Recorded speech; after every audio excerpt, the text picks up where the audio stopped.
Venezuela, the Great Congress of the historic Bolivarian Bloc moves forward, where more than 6,000 delegates discussed their proposals on the country's productive sector. Venezuelan Vice President Delcy Rodriguez highlighted the importance of National Congress in order to strengthen and make the productive sectors of Venezuela more independent.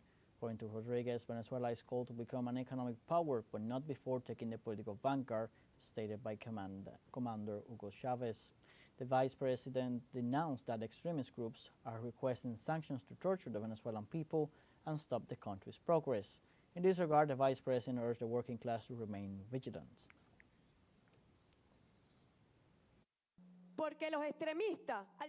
Because the extremists in the service of the global North seek, by all means, to torture Venezuela for its surrender. And that is why this Congress must become a real steel wall for the defense of our homeland, and for the defense of our wealth, the identity of our historical process, and for the defense of our sovereignty. And in Venezuela, the National Congress of the Bolivarian Historical Bloc continues. For more details, on its third day, we go with our special envoy, Belen de los Santos. Hello, studios. We continue here in Caracas in the third day of the Grand Congress of the Bolivarian Historical Bloc. As we have been saying for the past days, this is the event in which delegates from all over the country, from all over the Venezuelan generations have come together with the proposals that they have discussed in their territories to come meet and debate on the 7 key issues that will mark the Venezuela to come in the coming years, in the coming government mandate, but also in the next 30 years. The idea is to make up a long-term plan for the Venezuelan development and for the deepening of the Bolivarian revolutionary process.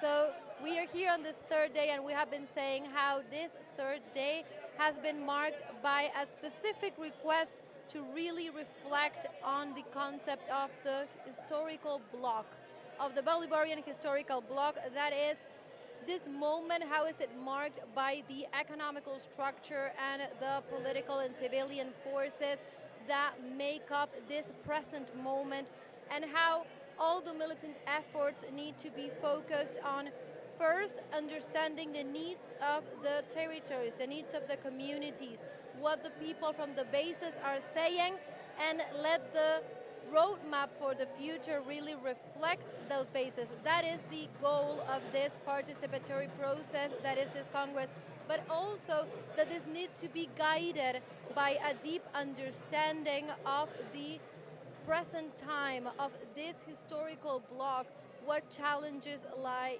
and what possibilities can arise. So the discussion has been focused on that specific point, and all the different tables have been issuing their own ideas and proposals of how they seem.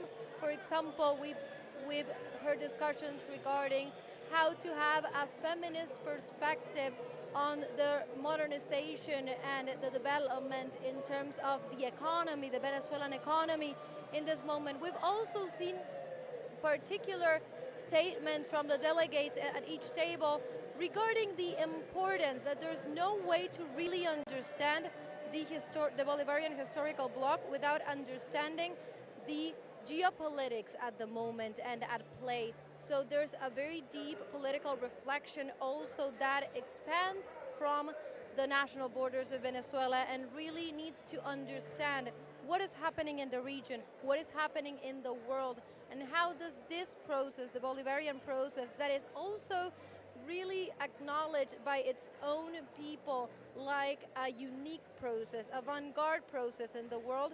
So the reflection regarding the international situation also is taking a key role to understand where this process is laid on and what are the challenges and the years to come. So this day is finishing with a screenplay, with a film that is being shown from musician Ali Primera, and the delegates will continue to enjoy from a political perspective, from an artistic perspective, everything that has to do with the Bolivarian process at this moment, and specifically the challenge to face the years to come with a concrete program that comes from the bases and that is the mandate from the executive, from President Nicolas Maduro. So that is everything from this third day at this Congress in Caracas. We will continue, of course, with all the information. Now we go back to you.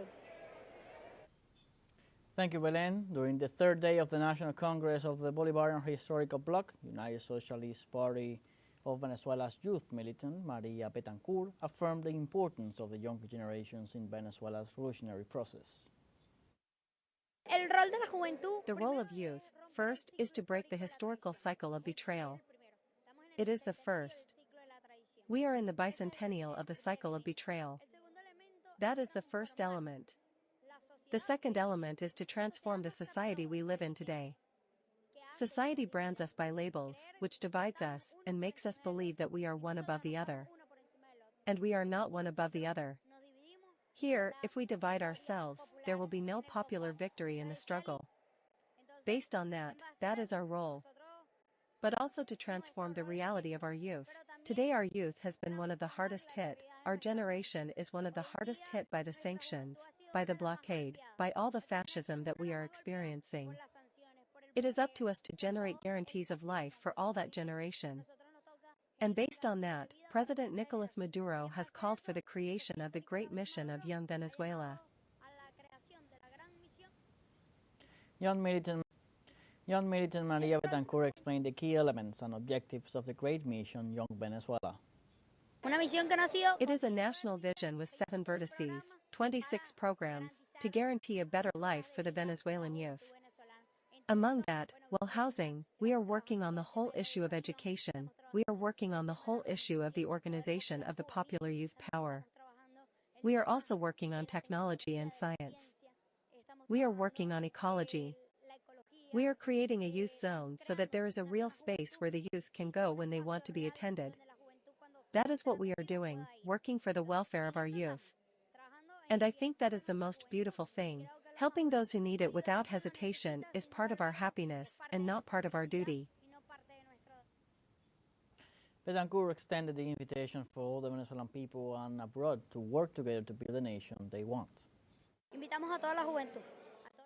We invite all the youth, all the Venezuelan people without any doubt, and all the world that sees us to be part of this beautiful story, that is the Bolivarian Revolution, and that we build together the Venezuela we want.